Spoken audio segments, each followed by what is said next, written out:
Somewhere between Barbie Land and the real world lies a place called K-Drama Land, a magical universe where every woman can date a rich and handsome CEO, and childhood friends always turn out to be soulmates. In this whimsical world, Mafia Ken lives with the other Kens in his house. This one comes with a black trench coat, dangerously sharp cheekbones, and a mysterious criminal past. But the story has a twist. Our Ken does not date Barbie. Instead, he falls in love with a girl who is playing with a Ken doll. This silly Korean rom-com drew heavily from the Barbie aesthetic and ended up with the best promotional posters of all time. Unfortunately, this K-drama was translated as My Sweet Mobster into English, an aggressively mediocre title that completely misses the genius of the original Korean name, The Woman Who Plays. It's like if America Ferrera's character and Ken were the main couple, and Barbie was the third wheel, but they all lived in the same universe that is more grounded in reality. This might sound like a weird concept, but it is a classic K-drama setup in which the male lead falls for the humble girl next door type and ignores the hyper-feminine red-haired mean girl. I've already discussed this type of love triangle before, and everything I said in that video essay also applies to this show. When this K-drama was airing, I was absolutely obsessed with it. I kept rewatching the first episodes again and again while waiting for the new ones to drop, and listened to the soundtrack on repeat every day.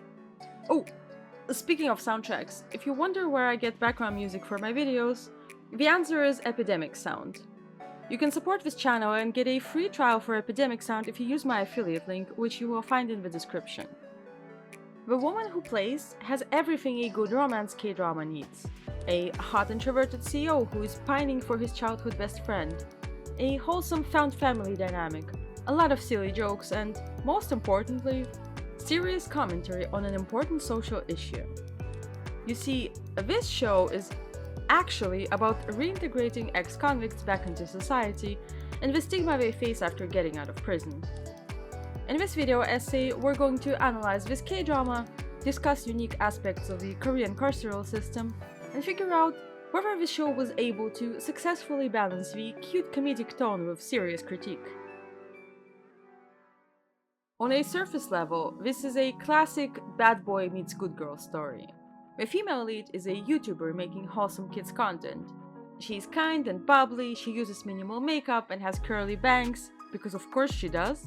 And the male lead is an intimidating grumpy CEO wearing all black, who doesn't let whimsy into his life because the world is a dark and cruel place. Usually, in this type of pairing, it is the woman's job to fix him, teach him how to finally become a decent man, and take care of him. But the Woman Who Plays subverts this trope. The male lead and his men are self-sufficient, they can cook and clean after themselves. Somebody in the house even dresses the dog into cute new outfits every day. It is not the female lead's job to be their housekeeper or to teach her men that crime is bad actually. He has already done the work and he has matured before the plot even starts. So Jivan is a son of a gang leader, but after replacing his dad as the boss, he defeated a lot of rival gangs and then dissolved his own criminal organization.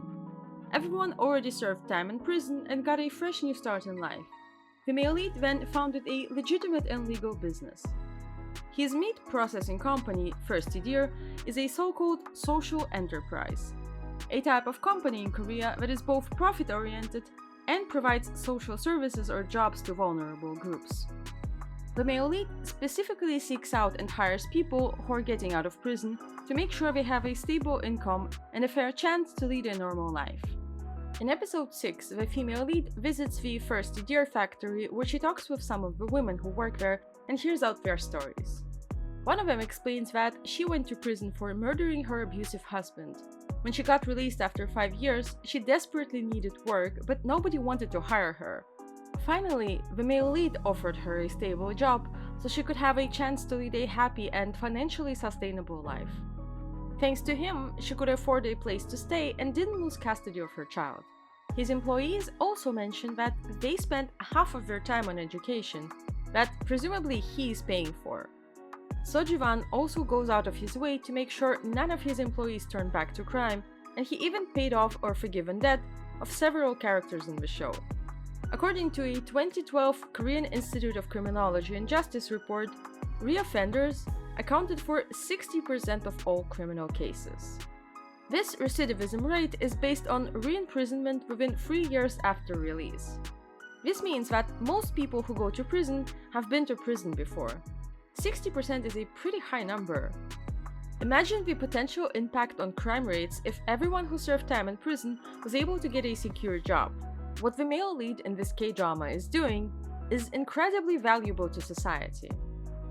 Data from PrisonInsider.com from 2024 shows that South Korea has an incarceration rate of 103 per 100,000 people, with over 52,000 inmates across 54 correctional facilities. To put these numbers into perspective, let's compare Korean incarceration rates to the rest of the world. In a PrisonStudies.org list of 223 countries and territories, Korea is somewhere in the middle. El Salvador is at the top of the list with 1,086 prisoners per 100,000 inhabitants. USA is number 6 with 531, and Thailand is number 15 with 391. South Korea's incarceration rate of 103 is significantly lower, but still higher than other countries with less punitive carceral systems. In Switzerland, the rate is 77, in India 41, and in Japan the number is 33. I can't believe a silly K-drama that has fart jokes made me look up these stats. Another KICJ report from 2012 identifies employment as a critical stabilizing factor for released prisoners. That's why Korea has various vocational training, housing, and employment assistance programs, which are useful, but their reach is limited. One specific housing assistance program backed by the Ministry of Justice that was mentioned in this report has helped 1,118 released prisoners between 2006 and 2012. It's not nothing, but it is not nearly enough considering that in Korea, more than 50,000 convicts are released from correctional facilities each year, and they all need to find a job and a place to live, so they can start a normal life without turning back to crime. A survey with inmates revealed that negative stereotypes towards ex-criminals is the biggest obstacle to finding a job or starting a business. According to a different survey conducted in South Korea in 2023, around 72% of respondents stated that they were reluctant to accept ex-convicts. Everybody wants to live in a safe world without crime, but nobody wants to work or live next to people who have been to prison. The stigma that comes with a prison sentence does repeatedly come up in this K-drama. Customers and business partners of Thirsty Deer are often prejudiced and are reluctant to accept them. Business is not always easy, and Sojivan is acutely aware of their image. He often talks to his men about taking responsibility and accepting consequences for their past mistakes. He understands exactly why people treat them like this. Like I said in the beginning, his character arc is not about turning his life around, he has already done that. But he still feels responsibility and guilt as a former mafia boss, and carries the burden of trying to save everyone. He doesn't let himself live the life he has already built until he knows that he has helped all the people around him. The female lead and her love are just the final puzzle piece. He needs to realize that he doesn't have to be the sad, remorseful mobster for the rest of his life. He just needs to give himself permission to be happy. When we compare prison systems around the world, we can broadly identify two opposing approaches to criminal justice, though in practice, most countries adopt a mix of both and fall somewhere in between. Some countries, like the US for example, use a punitive model. They have longer sentences, even for non-violent offenses, still use death penalty, and have very harsh prison conditions. This tough-on-crime approach is designed to punish criminals and deter potential offenders, which, by the way, does not work. There's little evidence to support the claim that severe punishment and bad prison conditions have any significant impact on crime rates. Humans are not these rational and calculated decision-makers who make a cost-benefit analysis before they commit a crime. One of the reasons we have prisons is to keep criminals separate from the public, but being in prison doesn't stop people from offending. It just confines the crime within the prison itself. None of this makes the world a safer place, and prisons do not lead to the supposed return to competence. They actually make people worse off. In other countries, like in Switzerland or Norway, prison is also meant to rehabilitate people, so they can be reintegrated back into society afterwards. With this approach, sentences are much shorter, there are no uniforms, and prison conditions are more humane. There's also a big focus on counseling and vocational training that is meant to prepare inmates for a successful release. In this K-drama, these two approaches to criminal justice are represented by the two male leads. Jivan is actively working on helping other ex-convicts reintegrate into society. He believes in second chances and thinks that everyone can change and become a better person. Your past mistakes don't have to define you forever. Hyunwoo, the second male lead, who is a prosecutor, represents the retributive justice approach. He just flat out thinks that people don't change, and once you do something bad, you're forever a suspect who doesn't deserve a peaceful life ever again. The prosecutor wants to put more people in jail without improving the system. He explicitly doesn't think ex-convicts need to be reintegrated. But as the show goes on and he gets to know the guys better, he's finally convinced that these are good people who deserve to live their lives without constantly being harassed by the cops. Hyunwoo did not give the audience the expected second lead syndrome because he's kind of an asshole. In the criminal justice system, the people are represented by two separate yet equally important groups: the police, who investigate the crime, and the district attorneys, who prosecute the offenders. Unless you're in South Korea, where prosecutors have the authority to do both. In this system, the police are subordinate to prosecutors, who directly control the investigation and form a belief in guilt of the suspects before charging, which is exactly what Hyunwoo does in this K-drama. He doesn't have proof of any crime the male lead committed. He was mistakenly arrested in a different gang's nightclub because of a misunderstanding. The prosecutor just assumed that Jivan must be planning something shady because for him, criminal past implies a criminal future. He just has to look long enough to find it. It is worth noting that Hyunwoo is the only one who keeps pushing Jivan as a suspect, even though all of his colleagues disagree with that take. A prosecutor's direct and extensive involvement in the investigation eliminates this separation between the executive and the judicial branches. Police investigations are monitored by the prosecution, but nobody's checking or reviewing the prosecutor's work. Because of their complete control over the investigation, Korean prosecutors have a monopoly over information, which further increases the inequality of arms between the state and the defendants. Additionally, acquittals have an adverse impact on a prosecutor's reputation, pushing them to focus heavily on the need to achieve convictions. One survey on the reliability of government agencies in the Korean criminal justice system found the prosecution service to be the least trusted, with 51.3% of respondents viewing it as unreliable. Hyunwoo is not a particularly bad prosecutor, he just works exactly the way the system wants him to. The good news is, in 2020, there was a reform that repealed the authority Korean prosecutors have over the police investigation and restricted the types of crimes prosecutors can initiate. But I have yet to see this change reflected in K-dramas. Do you ever think about how weird it is that, in a retributive justice system, the perpetrator gets punished, but the victim and the people affected most by the crime don't get anything out of it except a long and exhausting trial? What about the impact on their lives, their PTSD, and their suffering? In episode 13, this K-drama explores this exact question. That's when we finally get to see the backstory of Jae-chan's character. When he was in high school, he got into a motorbike accident in which a girl tragically died. He did go to prison for it, but since his release he has been working at First Year and living a pretty normal life with the other guys. The older brother of the girl doesn't feel like justice was served. His sister died and nothing can bring her back, but Jae-chan gets to live his life. The brother is so full of anger that he intends to murder the guy out of revenge. One of the critiques of a retributive justice system is that it views all crime as being committed against the state and its laws, and not against the victims. This is where restorative justice enters the conversation, by shifting the focus from punishing the offender to addressing the impact on victims and the community. The goal is to restore the balance lost through the harm of the crime. not through punishment, but through apology, compensation, and face-to-face dialogue between the victim and the offender. Instead of focusing on what laws were broken, it asks what relationships were damaged and how can they be repaired.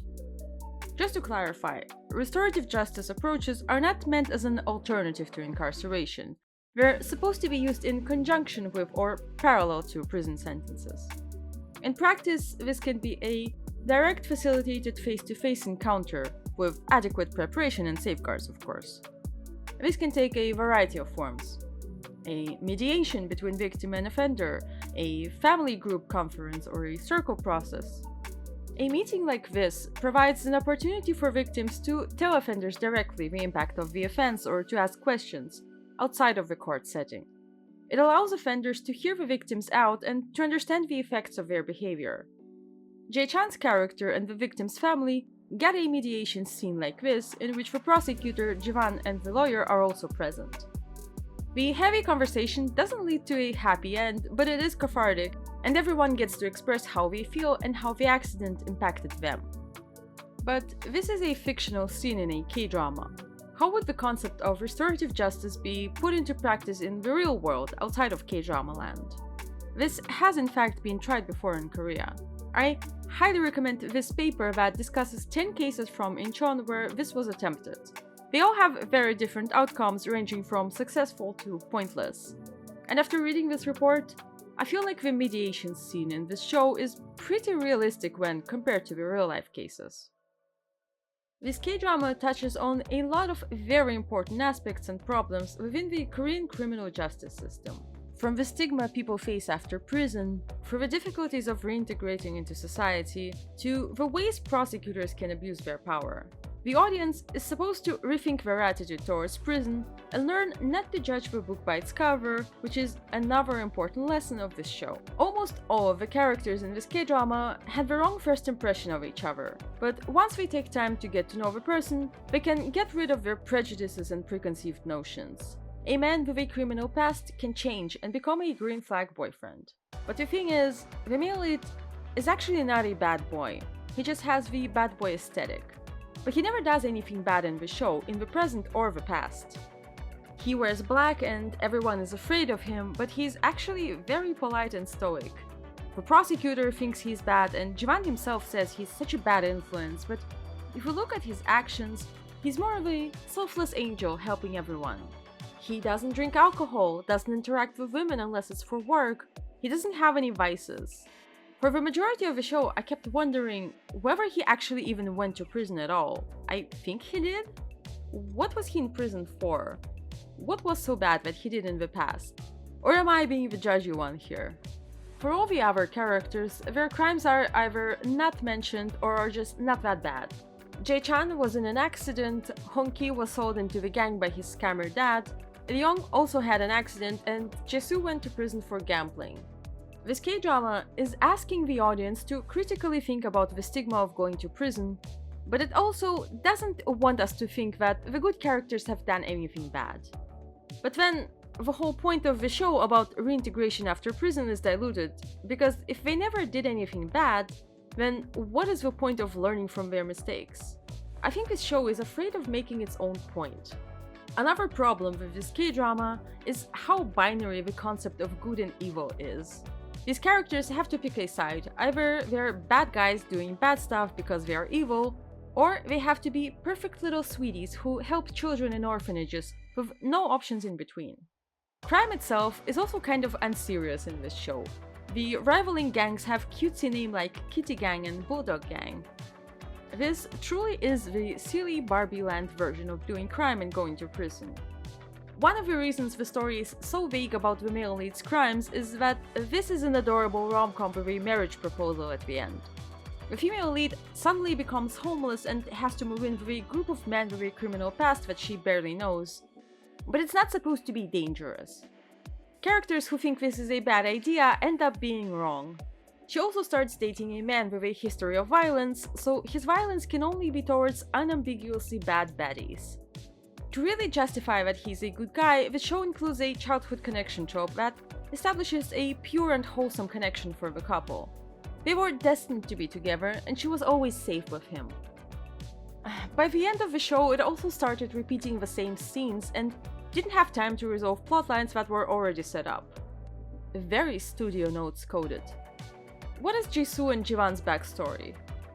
Why would he want to die for this man? He's one of the most prominent and queer-coded characters in the show, and we get no backstory. Is that a budding romance between Hongki and the YouTuber?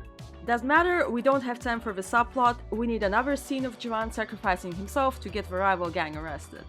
The whole 15th episode is scenes we already seen before. By the time the K-drama finished airing, my initial obsession with it wore off. I was kinda disappointed. The whole show feels like there was a daring and subversive premise, but someone chickened out and wanted to keep the story cute. I wonder if there was a different plan for the last couple of episodes. But someone at JTBC asked to tone it down maybe, to keep the story light? In this K-drama, people deserved a second chance after prison, especially if they didn't do anything bad and are very handsome, rich and polite. Kind of the same way My ID's Gangnam Beauty tries to make a point about looks not being important, but also in the plot itself, the only character who gets a hot boyfriend is the one who lost a lot of weight and got plastic surgery. Both these shows tried making a progressive point, and both didn't want to fully commit to it. Because at the end of the day, this is just a cute advertiser-friendly rom-com.